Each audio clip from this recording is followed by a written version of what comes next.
And we'll get started now. So I'm going to go ahead and share my screen.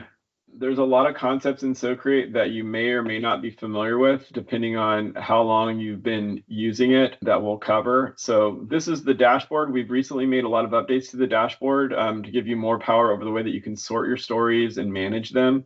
I'm logged into an account that has no stories. And so this is what your account would look like when you first create a story in SoCreate.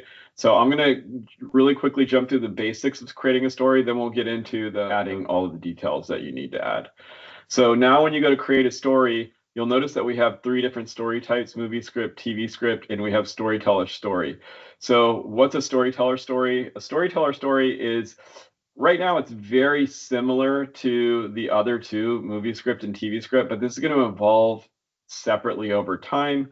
The idea behind the storyteller story is that you're writing it for the medium that we've created, as opposed to you're writing it because you want to have a movie script as a result of it or a TV script as a result of it. You're writing it because you want to tell the best story for the medium that we created. So that's kind of the idea behind that. The storyteller story will still always export to script format or whatever format you want it to be, but this will enable us to have this tool so we can start to tailor the experience to the output that we've created. Today, I'm just going to create a storyteller story. The other thing that you'll notice over here on the side is this visual style. And you'll pick this when you create your story now. This is all for the purpose of publishing your story. So we call creating that output that I talked about earlier, that we've been sending out in our newsletter with a few of the stories that we've published, we call that publishing. And essentially, you can think of it as the way that your story gets produced or your story gets brought to life. So there's lots of different styles that you can publish in. So we have anime, cartoon, 3D animation, realistic. Realistic's the default. Black and white. Black and white will kind of give you a retro 50s kind of TV or movie era story. Claymation, cyberpunk, fantasy. We have a whole bunch of them. Charcoal. So we have a whole bunch of different styles that you can choose from when you create your story. Now, you're not locked into this whenever you create your story. You can change this at any time by going into your story settings, right? So you have the ability to change it. So for example, if you started out thinking that what you were writing was a cartoon and then you decided later that you wanted it to be a realistic, you can go into those settings and change it. We also have the advanced settings here where you can describe the synopsis of your story. A lot of times you don't know what this is when you first start writing, but if you have an idea for what your story is going to be about, you can write it here. One of the things that I'll tell you about this story synopsis is we primarily use your description here to generate what we call your title card or your movie poster. Essentially, we use the description that you put in here primarily as the source of information that we use to create your movie poster for your story. So that's something to think about.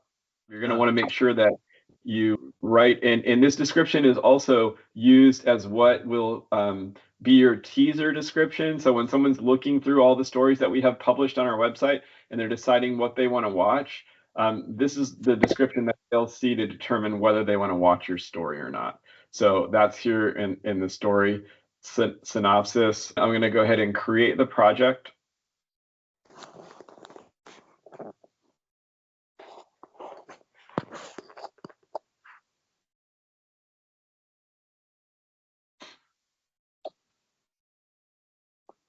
When you first sign into your first writing project, you'll see that it starts off pretty blank. There's not a lot here. You'll notice that there's some buttons that are gone over here. We used to have like 5 or 6 buttons down the side here, 6 buttons, I think, down the side here, and now there's only 3. So what happened to them? All we did was we just moved them over here to this section.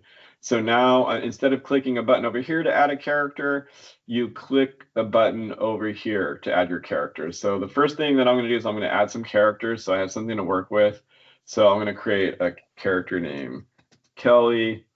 You'll notice that it's still doing this thing where it'll automatically pick a character image and that sort of thing for your character. Very soon, we're working on features that will it will, instead of it picking these predetermined photos for your characters, it'll actually generate a photo for your character based on your character's description and properties. That's something that we'll be releasing in the next 3 to 4 weeks. And so you will, so your story will now, instead of using like kind of stock photography that we took, we're going to just generate it based on your descriptions. So that's coming soon. You'll notice in here that there's some other features that got added to the characters recently. So I can create an individual character, I can create a group of characters, or I can create a crowd. Right? So why would I create a group of characters or a crowd? Well, one of the reasons why you would create a group of characters is if you had a group of people that were together and they all say something at the same time, right? So if you want this group of people to all say something at the same time, you would create a group. Or if you just want this same group of people to be consistently in rooms or in locations throughout your story, like they're always together, you might want to create them as a group. So a group of characters, if I go to this group here, I can create what we call extras, which are just like random people that are a part of your story, or you can add characters from your story, right? So you can say, okay, this character John, this character Mike, and this character Sheila are all always a part of the group. They're always together in my story, and I always want them in these locations.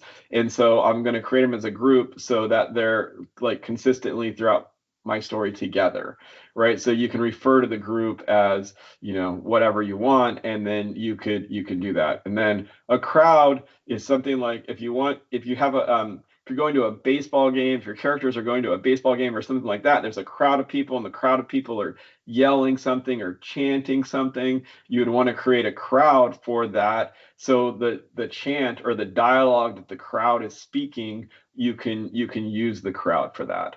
So a lot of stories won't have any of these things, but again, we're creating this for every scenario. So whenever you're thinking about crowds, you can select whether your crowd is all genders, mostly female, mostly male, all female, or all male. So it'll actually change the way that they sound based on the options that you select, depending on the gender of the crowd of people is. Same thing with the group. You do that with the group as well, because if they're extras, it's going to use this because the extras are just random people. If they're not extras, then it's going to use whatever the character is. So if the character is male, female, whatever, it's going to use that. So I'm going to go back to just the individual character, Kelly, and I'm just going to add Kelly as a character. So now Kelly shows up over here in the sidebar. I'm going to go ahead and add another character named Jennifer, like that. And then I'm just going to add Jennifer as well. So now I have Kelly and Jennifer over here. So one of the first areas that we're going to dive into is like exploring the details of the character. And the order that I'm showing you this in is not necessarily the order that you need to do this in. You can do it in any order you want, right? There's no described, there's like no predefined order. So I'm just going to kind of walk through it so I remember to cover everything, and you guys can kind of learn about these details. So when you first start writing your story, you might not know all the details of your character, but before you publish it, you should, right? Before you decide that, hey, I want to present this to the world, like you should know the details of your characters. Some characters will have a lot of detail, some characters will have minimal detail. Right, so now what I'm going to do is when I hover over these, you'll notice that I get this little eye here for this little info eye thing. And if I click on it, it brings up what we call the character card, right? So inside of the character card, you can see a appearance, wardrobe, that sort of thing. I'm just going to go in and edit the character. So now when I go in to edit the character, you'll notice that there's more things inside of the character here that I can choose to do, right? So earlier when I mentioned that soon we're going to be starting to generate imagery for your characters, the imagery that we generate will be based off of your character description. Right now, if you decided that you wanted to publish a story, we're going to use whatever description you put in for your character to create the way that character looks in the story. So it's important that you write your descriptions, with enough detail that you're going to get what you want, right? Because let's say you don't describe the character and you decide to publish your story in the future when publishing becomes available for everybody, what will happen is we're going to look to see if there's a description for that character, and if there is not, we're going to make one up, right? And so the best way to make sure that your story is true to the vision that you have in your head for your story is to describe your character, right? All the physical characteristics of that character, that sort of thing. You would describe that all here in this character description, right? So in addition to describing your character here, you're also going to want to select a voice for your character. And you do that by searching through here and finding voices that you want. You can click on this little play button here and listen to the voices. So if I search for, if I say like female, for example, it's going to bring back like all these female voices that I can go through and listen to, and then select a voice for the person. And there's ones with different accents and that sort of thing. So you can pick, whatever voice you want. Like if I want American, right, you can find an American friendly female voice here. So I'm going to select this one, right? So then now I have the voice selected. So the pairing of this voice and description is kind of what's going to bring that character to life. So when you publish your story, we're going to use that voice for this character. So any lines or dialogue that character speaks is going to be in the voice that you selected.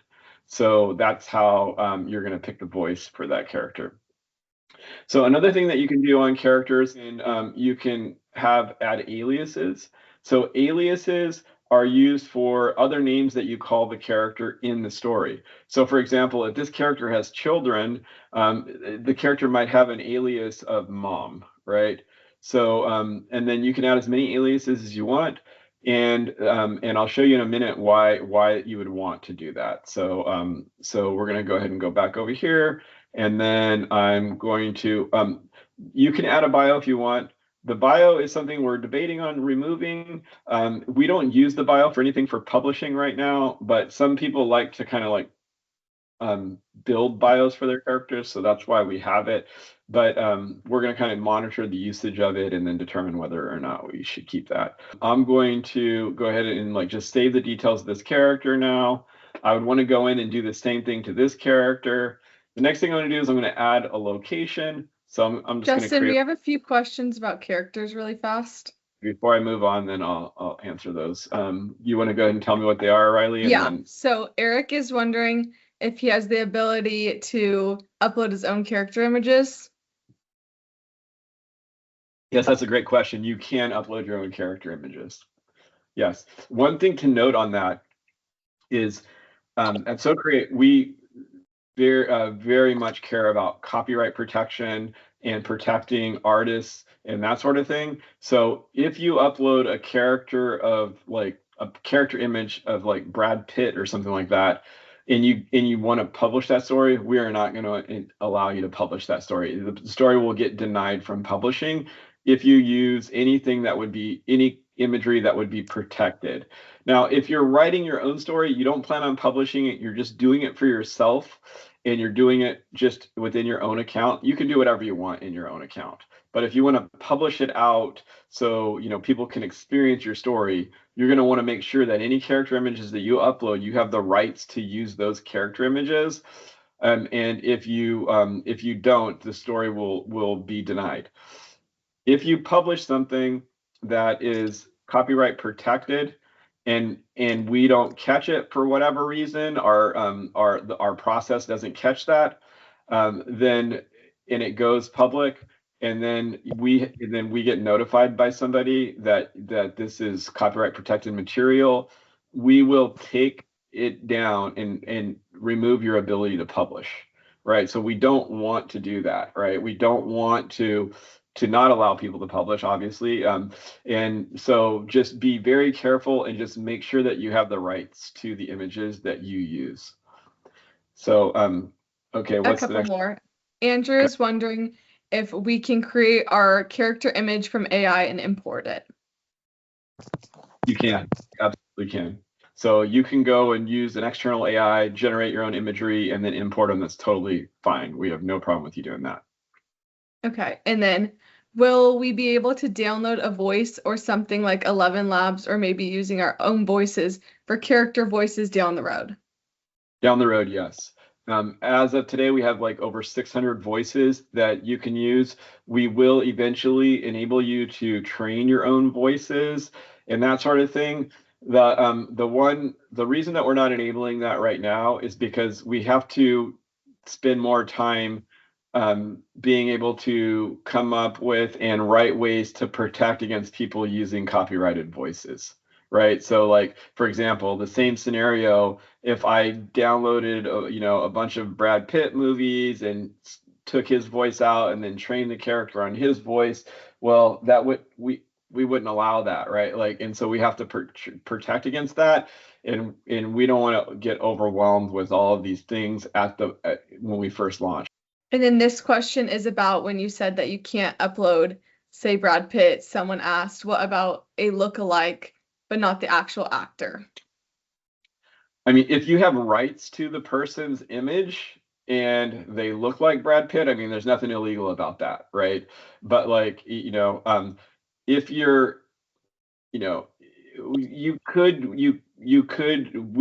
get enforced if the person is like identical to Brad Pitt and you're trying to make it look like Brad Pitt, it's kind of that whole thing. Like if you create a logo that looks like another company's logo, it says something different, but if you glance at it and you see it and it looks like that company's logo, that's still not okay, right? You can't do that. You're not going to get the copyright on that. So it's just those standard copyright rules that we need to protect people. So the next thing I was going to do is going to add a location. So I'm going to add a location. So I just added the location Las Vegas. Again, soon we're not going to have these like stock photos anymore. They're going to be completely removed. And we're going to go to the scenario where you either upload your photo or you describe it and then we create it, because we're gonna do the best job that way, and it's going to be the best for you. So when you create a location, you'll notice that you have the ability to describe it. Same thing. However you describe this location, the imagery that we generate is going to be based on this description. If you create a location and you just give it like a name like police station, right? And then you don't describe it, and then you decide to publish it, we're going to generate a description for that police station, right? And we might generate a metro style police station when you really want like like a small town style police station, right? So we want you to do the describing. If you don't, again, we will describe it and it may not be what you want. So the best way to get what you want is to make sure that you take the time to describe each of these different objects that you have here. So I'm not going to take the time to do that, 'cause I don't want you guys to have to watch me type. So, but normally I would create a description for this. And again, you don't have to do this at the time you create your locations. You can always come back and do this. But these are the kinds of things that you're 100% going to want to do before you publish. Okay, there's some changes that happened recently to SoCreate that you may or may not be aware of. Now, where you determine whether a location is outside or inside is fixed to that location. So for example, in the past, because initially we started with screenwriting in mind and we kind of just like followed all the rules of screenwriting, you can still achieve everything in our software today that you would in a regular screenplay. But the thing that's a little bit different is saying John's house as a location, and then having it be both inside and outside at different times throughout the story. Since we're trying to create this kind of visual representation of that, having inside and outside doesn't really work on a location. So what you would do is you would create, John's house, and then you would create something like John's living room, and that would be inside, right? And in John's house, outside would be the exterior shot of his house, right? So you're gonna be a little bit more detailed with your locations in using this. So whenever I create this outside, for example, Now, when I put John's house in as a location, you'll notice, did I just do it as inside? I meant to do it as outside. Let me edit it here.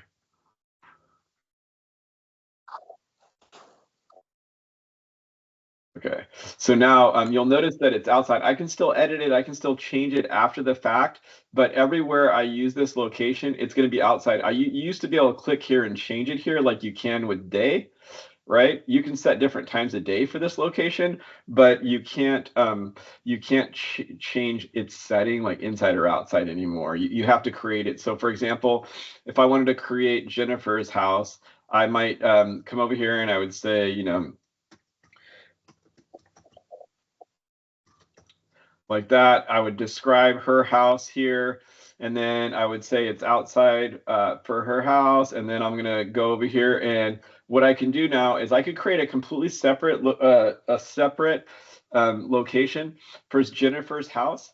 But in SoCreate, we have this concept of variations, right? So instead of creating a separate location for Jennifer's house, I'm going to go into here, I'm going to click on menu, and then I'm going to add a variation, right? So so you can think of a variation as another area of that location, right? So I'm going to go ahead and I'm going to click add a variation, and I'm going to call this Jennifer's living room, like that, right? And then this one's going to be inside.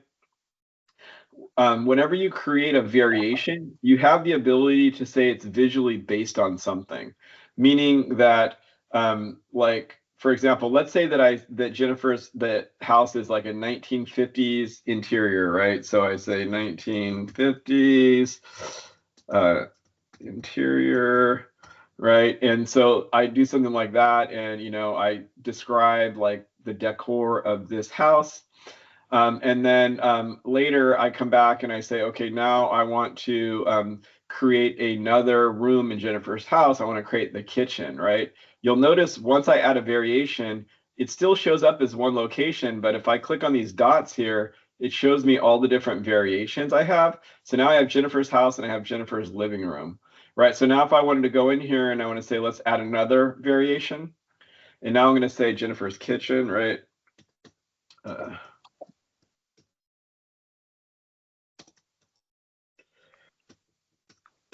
Right. So now I say Jennifer's kitchen, but since Jennifer's house is this 1950s like style decoration, I'm going to go in here. I'm going to say it's based on her living room, and then I'm going to describe this as being a kitchen here and some of the details of that kitchen, right? But since I had it in kind of inherit from Jennifer's living room, it's going to use some of the details of the living room, right?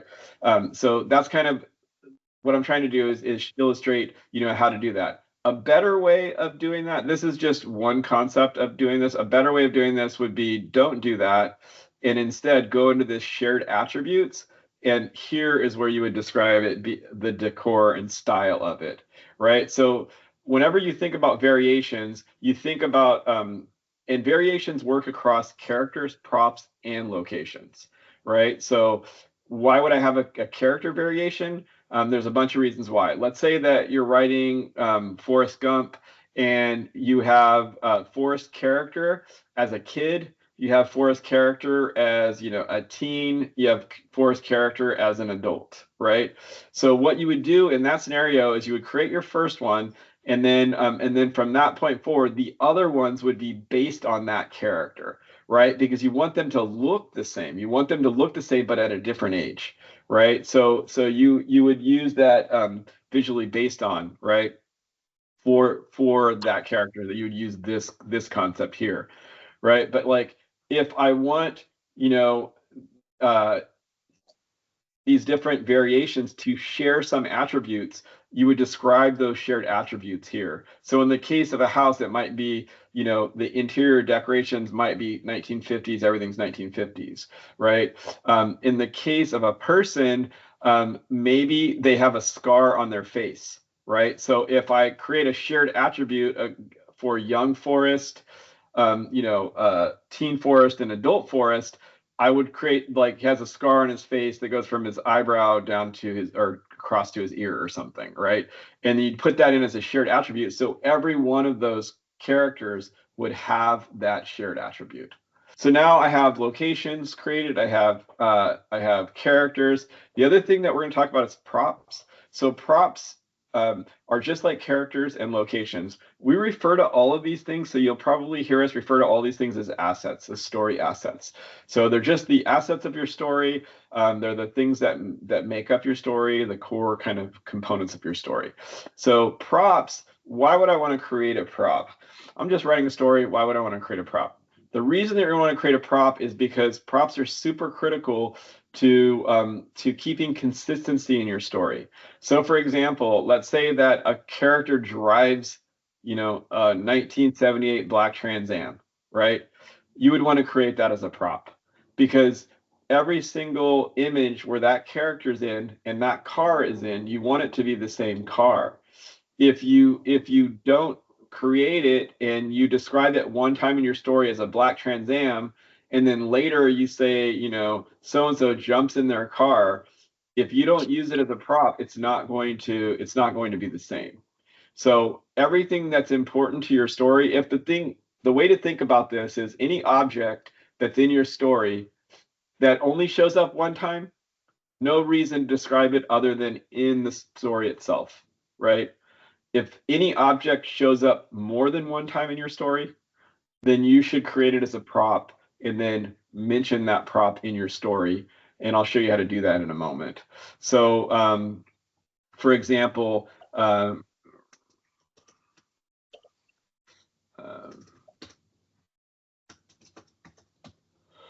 right? So let's say I have a prop called red high heels. Something like this, you may not need to describe it, but if you wanted them to be a certain type of shoe, you would want to describe it here, and describe exactly if they're worn, if they're, anything about these red high heels that are important to your story, you would want to describe those. So if the character is always wearing the same pair of red high heels, you're going to want to create that as a prop, right? So you just create it like that. And also props will generate imagery in the future very soon automatically for you, right? So now I have like some basics of a story here. I have my location, which I added. And now I have my characters, I have a prop. So what I'm going to do now is I'm going to add some action. To add action, I'm just going to click on this button over here, just like always. And remember, when you add anything to your story, it's always going to go immediately after this green bar. So wherever this green bar is in your story, we call it the focus indicator. Whatever you insert is going to go immediately after that. So if I click on action here, you notice how it went right after where that bar was. And now the bar you see it's kind of flashing to let you know where the focus is, and it's right here. So I'm going to write some action. So anytime you write action in your story, you're going to, or dialogue, if they're referring to any prop in your story, if they're referring to any location in your story, if they're referring to any character, you're going to want to mention those things. So I'm going to type the @ sign, and you'll notice all of these things that I've created come up in here. So you'll notice in here that Jennifer is in here twice, right? Because one of them is her alias. Remember, we created the alias mom for Jennifer. So that's why you would create aliases, because if you're referring to a character, if some kid says, "Mom, can you come here?" Right? Well, you're going to want to use the alias mom, and you're going to want to tag it. That way, when we generate the imagery for that image where the kid's calling the mom into the room or whatever, it's going to use Jennifer, the character Jennifer, right? It needs to know that. So that's why you would do this. So I'm going to just say Jennifer here.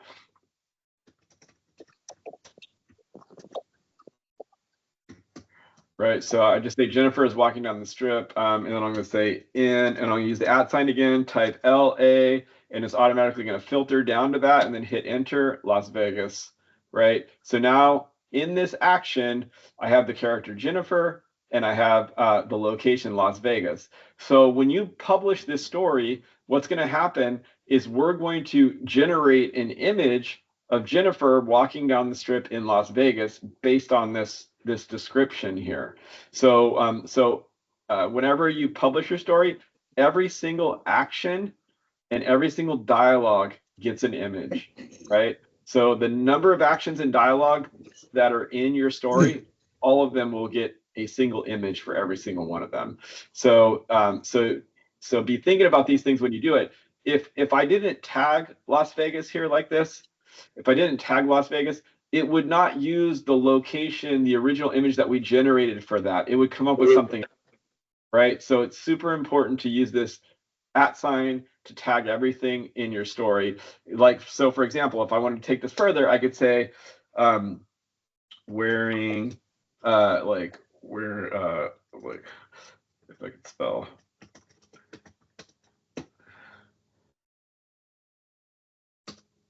right?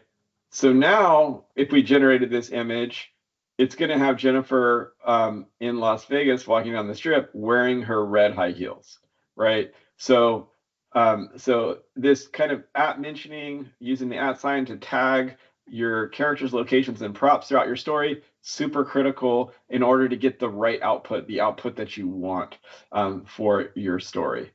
Does anybody have any questions on any of that? Paul is wondering if they have older scripts on SoCreate, do they have to go back through and edit their stories to allow them to do this for the storytelling feature? Yes, there's a way that you could kind of shortcut it. And one of the ways to shortcut it would be to go up here, click on this little menu up here, go to export print right here like this, and then export your story to final draft, and then re-import it. And when you re-import it, we're going to identify all the characters and all the props, and we'll automatically tag them throughout your story for you. So that's one way to kind of like shortcut that process. If you whether you wrote the story in SoCreate or not, it will, you know, you could do that as well. So even if you started in SoCreate and you wrote a whole story, you didn't know, you weren't aware of this tagging concept and you didn't use it, you could export the story and re-import it. And anything that we can identify as one of those things, and we're going to improve this also in the future. It works okay right now, works pretty good right now, but we're going to make it even better in the future where we search through all the text and try to like align these things. But right now it works. That would be the fastest way probably to get that going initially. Right now, writing your character descriptions, writing your prop descriptions, your location descriptions, picking voices, that sort of thing, you're going to need to do all of that work. Any other Sounds questions? good. That was the only question. Thank you. Okay. So so let's see here. Okay, so now I've written some action, I've tagged these things in it, and now I'm going to write some dialogue. I'm going to just click on Jennifer, and I'll say approaching.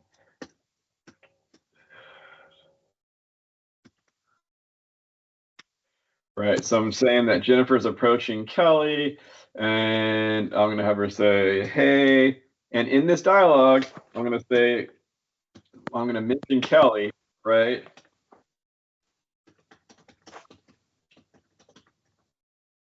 Right, so she's mentioning Kelly, this person that she knows or whatever, right? And the reason that I'm having her mention Kelly is what we're going to do when we create this story, when we publish this story, we're going to generate this image. First image you're going to see is Jennifer walking down the strip in Las Vegas in her red high heels, and you'll see that she's walking up to the character Kelly. And then we're going to cut to the next image, which is going to be her and Kelly, a more close-up shot of those two characters talking, right? So so one of the things that is interesting about SoCreate, if you all are screenwriters or, you know, traditional writers, and this is all new to you, you really have to start thinking about a filmmaker. You know, all of the screenwriting books and all of the screenwriting coaches and all of the stuff in the world that teaches you about screenwriting, they will teach you to kind of like really leave all that detail out, leave it up to the director. You know, the director is going to make all these choices. The casting director is going to make the choices about the characters. The wardrobe person is going to make the choices about wardrobe. The set designers are going to make the choices about these locations. But in SoCreate, you get to make those choices because you're producing your story. You're the one that's the director. You're the writer, the director, the casting designer, the sound engineer. You're all of those things, right? And you get to do all of those things to make sure your story delivers the way that you want it to. Now, does that mean that if I want to export this to a screenplay, I'm going to have a bunch of additional detail in there that I don't want or whatever? No, because all of those details are kept in your character descriptions outside of the actual script, right? So when you export your story, it still gets exported like a traditional screenplay, but you get to make all the decisions. You get to make all of decisions about the story, in these little areas throughout the story, which we'll kind of like walk through. So now I got this character, Jennifer, mentioning Kelly. And does anybody have any questions so far? Go ahead and put them in the chat. I'll keep going, but Riley, let me know. And so now what I'm going to do is, now that I've created a scene, since we're doing a storyteller story, we don't call them scenes, we call them chapters, right? So if I click on story structure over here, you'll see that there's just different, like if you're using the movie template or the TV template, they'd be called scenes. But I have chapter 1 for my story, and it's wrapping around this, so this structure here. So since I have a chapter and I've added it, you can imagine this is a scene if you're writing a movie script or a TV script. Since I have this here, I can now go into this character again, just like I did before, clicking on this little info thing right here, and then editing the character, right? And you'll notice now I have this wardrobe tab in here. This wasn't in there before. The reason it wasn't in there before is because this character wasn't used in any scenes. But now this character is used in this chapter or scene. I now have the ability to add some wardrobe for that character. So earlier we talked about describing the character here. So this would be like the physical attributes of the character, the description on how you would describe this person. They're thin, they're overweight, they're whatever they are, they have a scar on their face, any of those things. You can put in like their wardrobe if you want to. If it's something that is going to be like reoccurring, like they're wearing these red high heels, you could do that in here. So I'll say slim blonde woman, always wearing, and here's the key here, @ right? Always wearing red high heels, right? So by doing this in this description, and I'm tagging those heels that we described as that prop earlier, I wouldn't have to put this in the story action like I did before, right? So you can kind of determine, okay, this character always wears these red high heels. Now when I go over to wardrobe and I want to describe that, a dress that she's wearing in chapter 1 or scene 1, right? I'm going to say where I get to choose where this dress starts to happen. So I'm going to say at this location while she's in Las Vegas, right? I'm going to say she's wearing a red long dress with no, right? A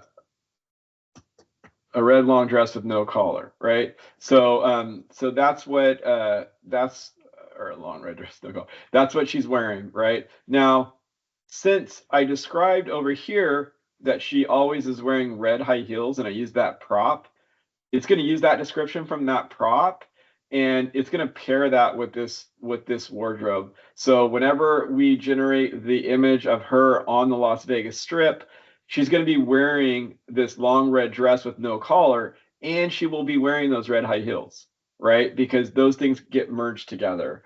So whenever you create wardrobe for your story like this, right? So now I'm just gonna say, okay, that's my wardrobe for the story. I'm gonna save it. So now I have this wardrobe in here. You'll notice that I can add more wardrobe to this chapter or scene. If I go in here, and now there's 2 other items that are still in here. So I originally added to the location, meaning in this location she's gonna be wearing this. But what if she changes clothes in the scene, right? Well, then if she changes clothes in the scene, I could select where the clothes change occurs. So she's changing clothes when this dialogue is being said, for example. So you have granular control over everything throughout your story, right? Like what they're wearing, when they're wearing it, you can describe changes anywhere, right? So that is how you manage the wardrobe. So there's another thing that we call appearance, right? And you can also describe appearance changes through your story. So let's say that, Jennifer gets into a fight and somebody punches her in the face in this action, right? So I would say something like, um,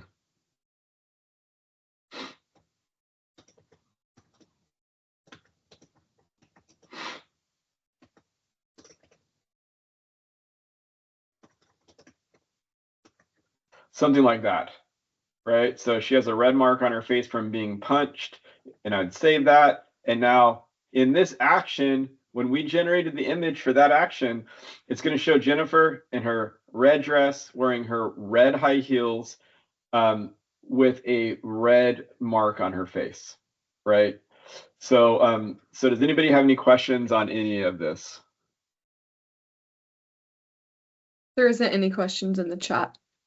Okay, so the thing to keep in mind on all of these things is we're talking about like evolving your character over time.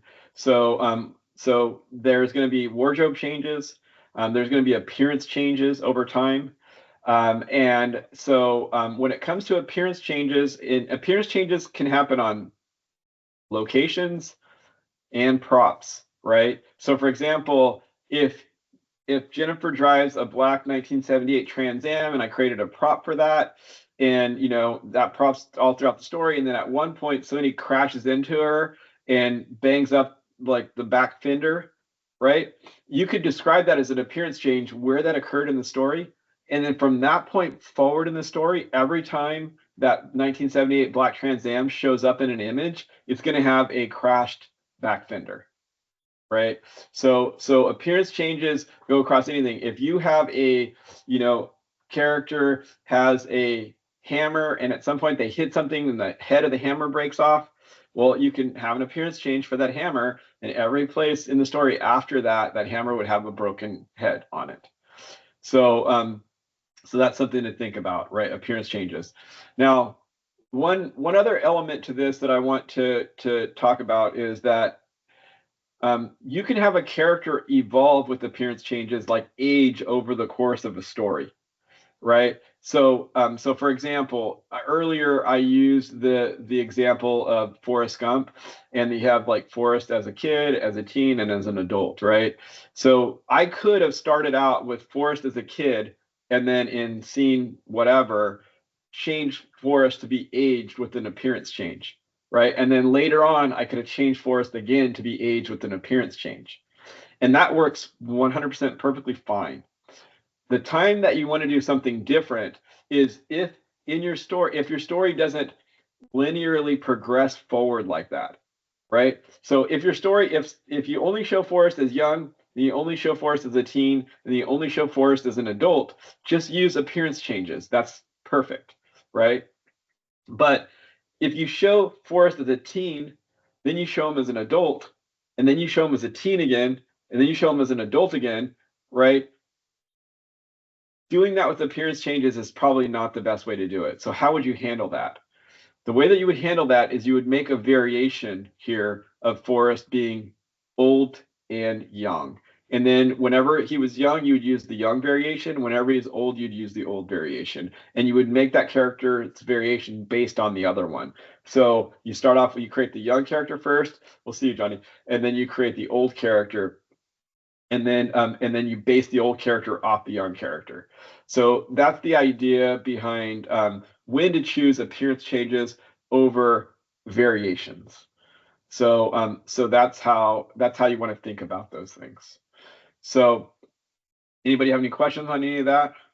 Yes, there's a question. If appearance changes cover facial features like when they're sad, etc., where does that come through in the writing? So if they were sad, I mean, that can come in the writing, and it will pick that up, right? If it's in the writing. If they're like, devastated, they're going to be devastated for several like items or several scenes even. It could be an appearance change, and then that would make it so because the writing is going to default back to whatever that character is. So if you want that character to look really sad going forward, an appearance change would be the way to do that. But if they're sad for a moment, then the writing's good enough. That's all any other for one? now. Okay. Okay, so we'll keep coming along here. So so now what we're going to talk about is how you publish. Actually, no, we're first, before we do that, we're going to talk about a couple of other things. The other thing that we're going to want to do now is, now when we're in here and we're writing, we want our dialogue to sound very dynamic, right? We want it to sound, you know, if they're angry, we want them to be angry. If they're happy, we want them to be happy. If they're you know, upbeat, if they're drinking a lot of coffee and they're speaking really fast, we want them to do that. So the way that you control how the line is delivered, you do that with this little feature here, this little audio feature. So I can come in here and I could say, like, you know, in the front of this line, I can put my cursor anywhere, and then I can add what we call as a voice effect, right? So when I add a voice effect, I'm going to come in here and I have all of these different options that I can choose from. So so you know, like this based on this dialogue line, I'd probably put curious tone in here because she's asking, what are you doing here, right? So instead of just saying, you know, in a very flat voice, hey Kelly, what are you doing here? It's going to be like, hey Kelly, what are you doing here? You know, it's going to be more like how you would ask a question, like a curious question, because I put this curious tone in there. So you're going to want to do this, you know, quite a lot throughout your dialogue, and maybe even in the action, because the way that the way that Storyteller works for SoCreate is the action gets read by a narrator. So whenever you go to publish, or if you go into your story settings, you can go into your story settings by clicking here and click edit story settings. In here, you have the option to pick a narrator's voice. So whatever, and if you don't pick it in your story settings, you'll have to pick it before you publish. But the narrator is who's going to read all the action. So everybody in the action, and the narrator could be the same voice that another one of your characters is using if you want that character to be the one telling the story, right? So if for example, if I wanted Kelly to be telling the story, I'd go look at the voice that I use for Kelly and I'd pick the same voice here, right? So but a lot of times you want just a different voice to be the narrator, and so you would do that. And the narrator reads all of the action. So this would get read by the narrator. So if this action is an intense scene or whatever, you would want to go in here and put in some voice effects for that. And you can change the voice effect in one piece of dialogue or action. So it could start with a curious tone, and then it can turn into an angry tone depending on where I put that voice effect in. So you have control over those voice effects. Does anybody have any questions on that? Okay, again, and Can this you is just switch? Sorry. go ahead. Can you switch between narration voice for different chapters, like Kelly for one, and maybe Ryan for another? Not today. Not today. That's a good idea. We'll keep that feedback in mind, and if we start hearing that a lot, then we'll enable that. But not today. You can't. Okay. That's all the questions. Okay. So so now what we're going to also do is remember you're like the audio designer and everything for your story.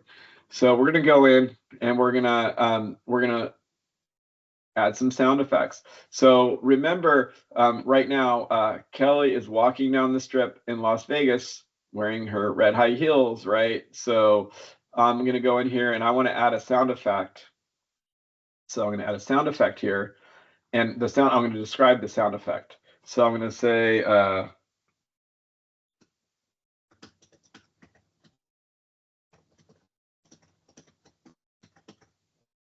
right? So high heels walking on pavement. I'm going to describe that sound effect, right? And then I'm going to say the duration of it is, you know, like, I don't know, 4 seconds, right? And then that's it. And then I'm just going to click out of there. And now it added that sound effect. So when the story is being played, you're going to hear 4 seconds of footsteps walking while this narrator is reading this narration here, right? So and you're going to want to put sound effects all throughout the story.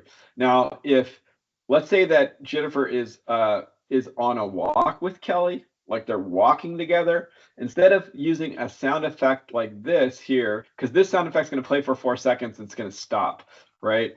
But let's say that throughout an entire scene, Kelly and Jennifer are walking and they're just talking and having a conversation, right? If that was the case, instead of putting a sound effect of them walking, what I'm going to want to do is I'm going to go up here and click on this little audio thing up here, which is going to open up this little bar down the side. And I'm going to click on this right here to add this ambient sound, or you can think of it as background sound, right? So I'm going to click here and I'm going to describe the same exact thing, you know, but I'm going to say,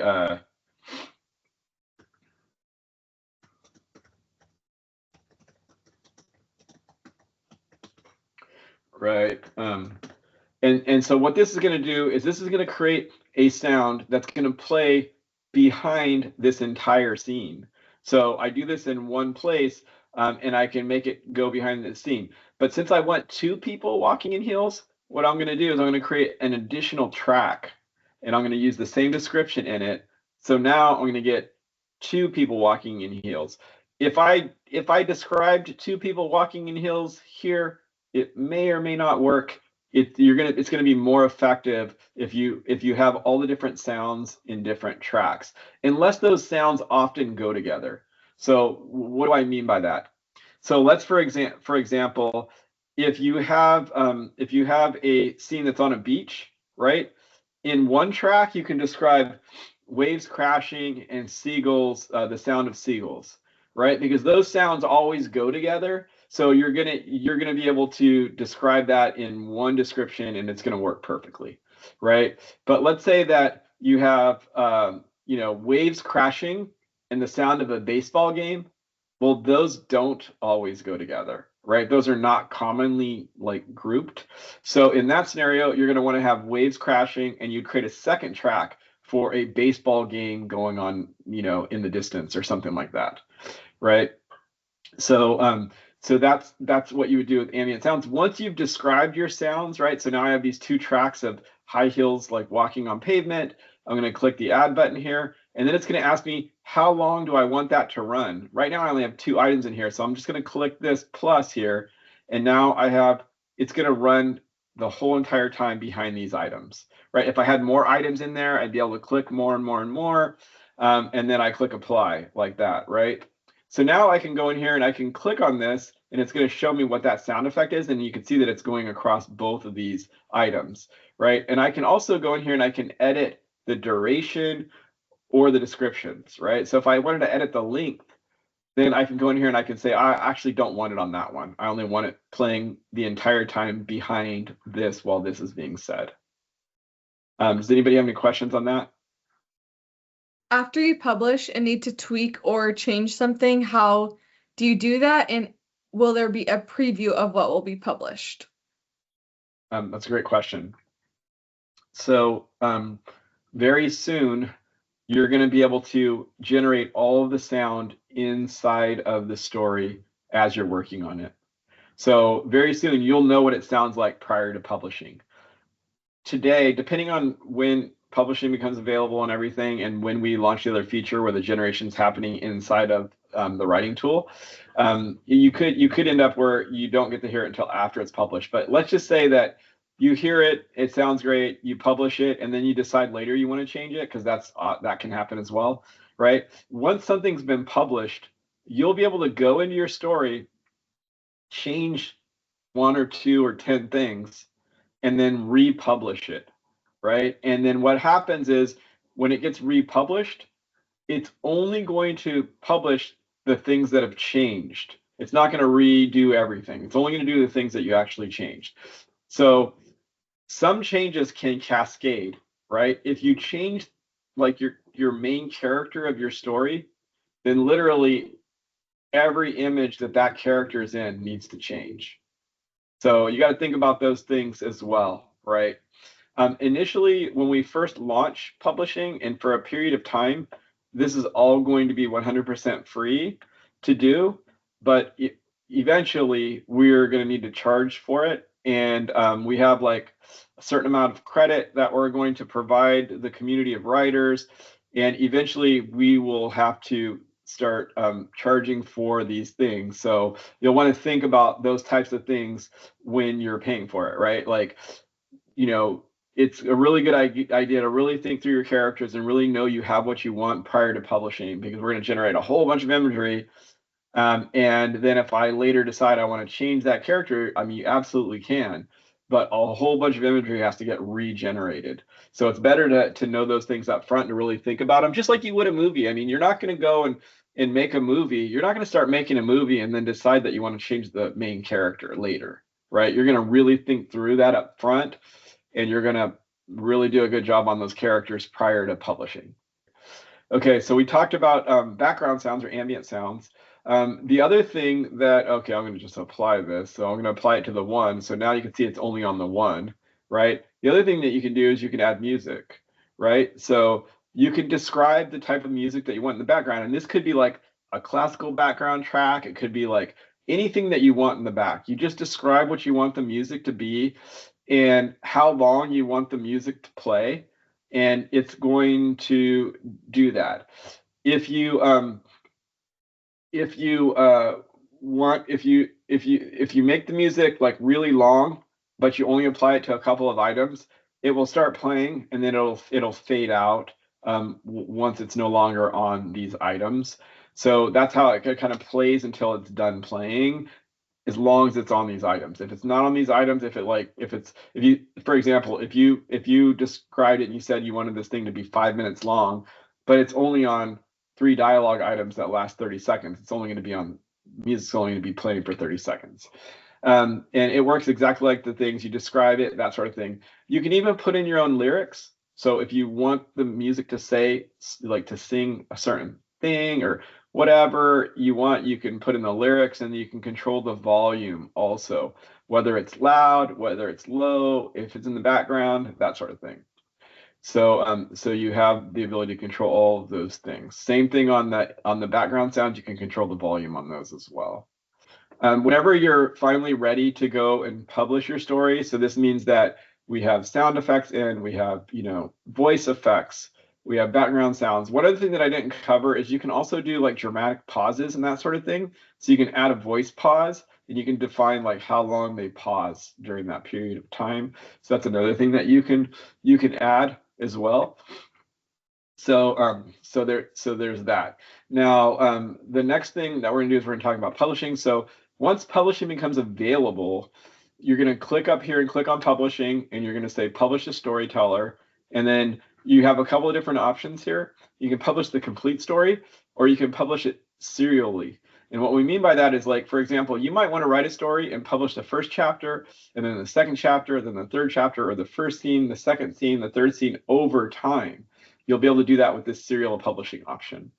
But the complete story is just going to create the whole entire story and publish the whole entire story, right? So that's how that works. You click publish the story, and then you're just going to walk through. This is, again, the synopsis that we talked about. That's what's going to create your movie poster, your title card. And this is where you select your narrator's voice if you haven't already done that in settings. This is where you have a chance to change the visual style again. If you decided, hey, you know what, this is not realistic, this is going to be a cartoon after all. All of those things get decided here, and then you'll go to the next step, and then it will like kind of show you everything it's going to do, and then you publish it, and then it goes through an approval process, which is, there's several things that happen to generate the whole entire story. It's not a fast process, right? Like right now, we're to generate a 2-hour script, you're looking at about a week for us to produce that. So it's a lot of processing. It takes a lot of time to do that. And then there's like, once it's produced, then there's a period of time where we have to review it and that sort of thing. And we're improving the speed and the performance of all these things as we scale up. Okay, so what I'm going to do now is I'm going to go here. I'm going to go back to my dashboard, and then I'm going to import a story that all of this work has already been done on. So I'm going to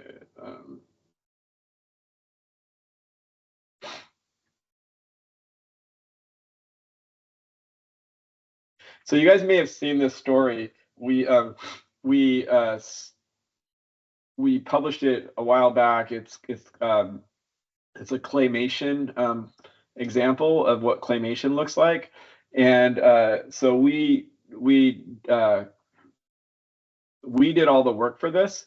So our team went in and added all the sound effects and did all that stuff because we're in the process of building it. So you'll see this is what your story should look like once you have it ready. You'll see that there's, tone, the voice effects in all of these things. There's pauses. There's sound effects wherever they need to. He tosses the spoon down, right? So like, here's a sound effect for that. You can do custom voice effects as well. So if we don't have one that works, you can click on this and you can see it's confused. We didn't have a confused voice effect, so you can create your own custom ones. And you can see all of this stuff here, sound effect here. If I click on this, what is this sound effect?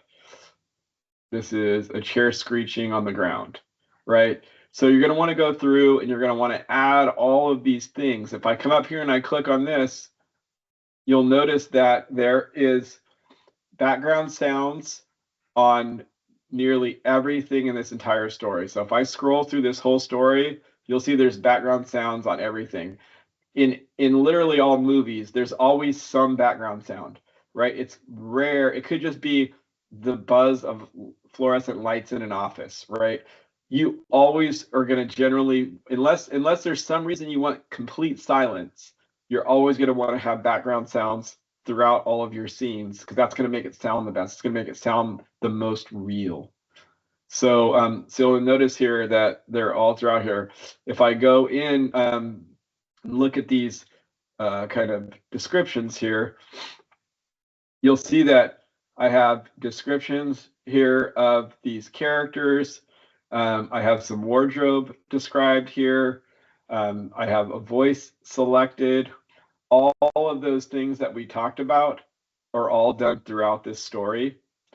And that's what you'll need to do. So if you want to submit a story and you want to get your story published right away, we want to work with you on these things.